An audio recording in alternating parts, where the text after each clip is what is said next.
Sveiki, bičiuliai, tai noriu pasidalinti su jumis, ko tikėtis ateinančią savaitę ir į ką atkreipti dėmesį. Taigi pradėsim nuo pirmadienio ir rytoj pirmadienį, būtent vasario 5 dieną, bus emociškai tokia diena sunkesnė, nes Mėnulis bus pačios savo silpniausiai padėtys, Skorpiono ženkle, turės kitų nepalankių planetų įtaką. Tai reiškia, kad rytoj reikės stengtis taip labiau kontroliuoti savo emocijas, vengti pernelyg didelio bendravimo, tokių vietų, kurios turi būti triukšmingos arba sukelia kažkokią tai įtampą, vengti bereikalingų ginčių, nesivelti ginčius.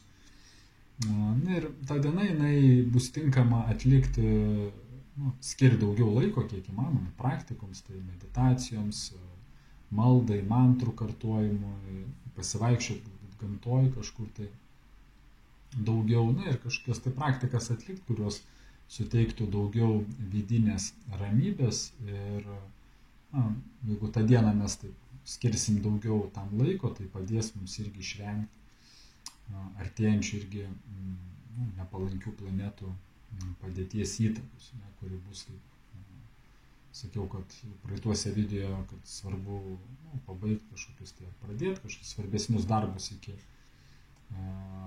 vasario 19, nes po to toks prasidės labiau neramesnis laikas.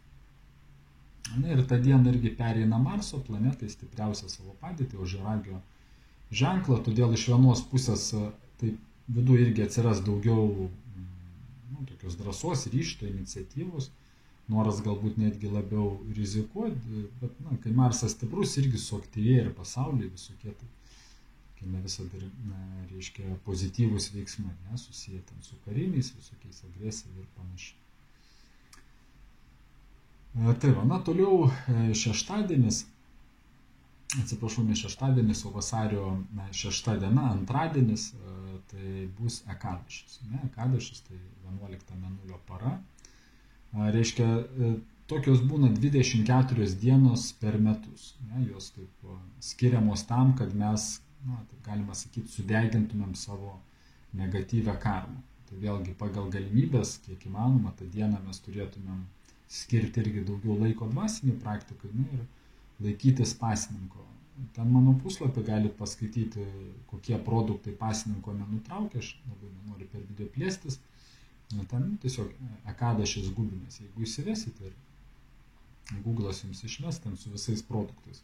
Ir kai mes laikomės pasninko, tai sekančią dieną, reiškia, tai jau 7 dieną, ryte jį reikia nutraukti, suvalgyti kažką tai, iš grūdų, duonos, kažką tai tokio. Sekantį rytą, reiškia, nuo 8 ryto iki pusės 11. Tai va tokiam tarpe. Tiksliau būtų 8:04, taip Lietuvos laiku, ir iki pusę 11. Tuo metu galima nutraukti. Tada jis, sakykime, taip kaip užsiskaitys, tai tokia energetiškai labai palanki diena. Toliau trečiadienis, vasario 7 diena, reiškia, kam jinai tinkama. Ta diena, jinai reiškia, bus žvaigždynas toksai Purva Šatha, kada viskas toks susijęs su agresija, kažkokiu tai puolimu, spręsti kažkokius tai konfliktus tinkama, kas ten užsiema sportu ar kažkokias tai veiklas atlieka, kur reikia tokios karinės energijos kažkokios, taip pat dėti kažkokias tai pastangas. Tai va, tokia diena jinai energetiškai vidutinė, tokia gaunasi bendrai trečiadienis kaip ir Merkurijus diena, kaip ir palanki, bet ta žvaigždynas duos tokią įtaką, ir, reiškia, ten kažkokie tai labai pozityvūs veiksmai visai kažkokio norimo galbūt rezultato tą dieną gali ir neduoti. Toliau ketvirtadienis bus tokia vidutinė diena. Reiškia, tai bus 14 Mėnulio diena ir jinai vadinasi tuščios rankos.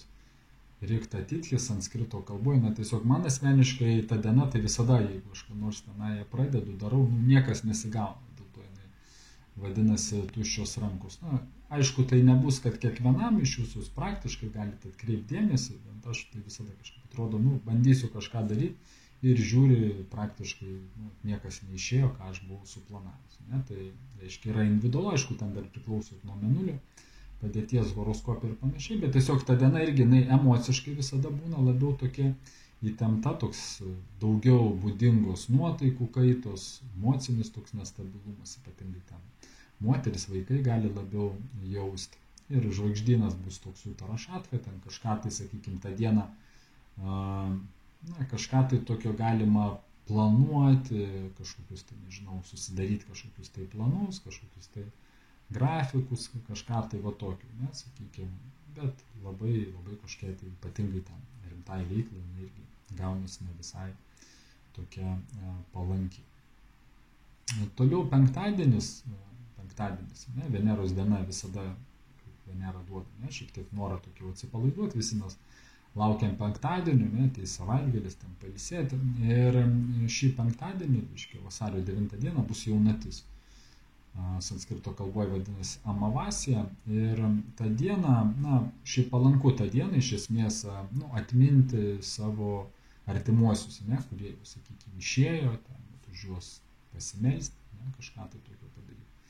Toliau ši diena labai palanki aukoti, aukoti kažkam kelniems tikslams, kelniem žmonėm, kažkiem galbūt dvasiniam projektam. Tai reiškia, tą dieną irgi, taip sakoma, kad palankus aukojimo poveikis, kad reiškia, kada mes aukojam, mes apvalom savo irgi, sakykime, savo kaip karmą galima sakyti, ir tuo pačiu apsivalom irgi patys, kažkiek tai atiduodami kažkam tai, kas tokio yra kilnaus, dvasiško, ten gera diena jinai kaip ir pasirengti mėnesiui, naujam, reiškia, kad mėnulio naujas mėnuo, reiškia, prasideda, ir vėlgi tokia diena kažką tai tokio labai irgi ypatingo, tokio svarbaus, reiškia, atkreipti dėmesį, ar ten verta pradėti ar ne, bet įprastai rekomenduojama tą dieną skirti daugiau tokiem dalykam, nepersivalgyti, kažkas tai išvadas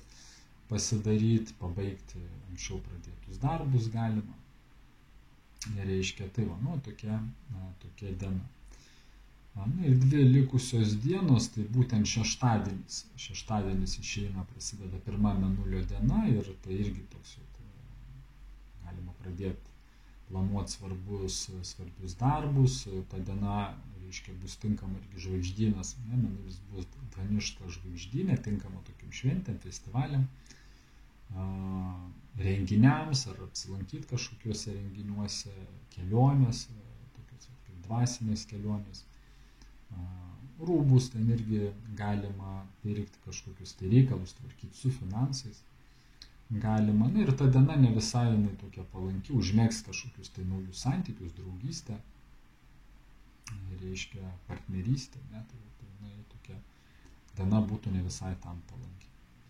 Ir savaitę pabaigiam, reiškia, su irgi tokia vidutinė diena, bus sekmadienis, žvaigždynas, bus mėnulis žvaigždynė Satabhiša, tai reiškia tokia diena tinkama irgi kažką tai daryti su statybom, su švietimu, kažkur tai važiuoti, keliauti, su sveikata spręsti susijusius klausimus, techninius dalykus, galbūt kažkas tai su kompiuteriais, visokie dalykai, reikalai tą dieną palankus. Ir tą dieną nerekomenduojama būtų taip elgtis agresyviai, su kažkom pradėti konfliktus, pirkti kažkokius tai rūbus, papuošalus, kaip ir nerekomenduojama. Ir antra bus mėnulio diena, jinai irgi tuo pačiu kaip ir gera kažkokiems tai darbams, remonto darbams, statybų darbams, ir daugiau dėmesio atkreipti maistą, kurį valgot. tą dieną būtų rekomenduojama irgi, jeigu jūs valgote mėsą, žuvį, tą dieną kaip ir susilaikyti. Nuo tokių produktų jie tarsi darys tokią didesnę įtaką mūsų sąmonei. Tai va, bičiuliai, būtų tokios rekomendacijos ateinančiai savaitė. Tikiuosi, kad jums bus naudinga. Dėkoju, kad klausėt. Būkit laimingi ir sakau, iki pasimatymo kituose videose.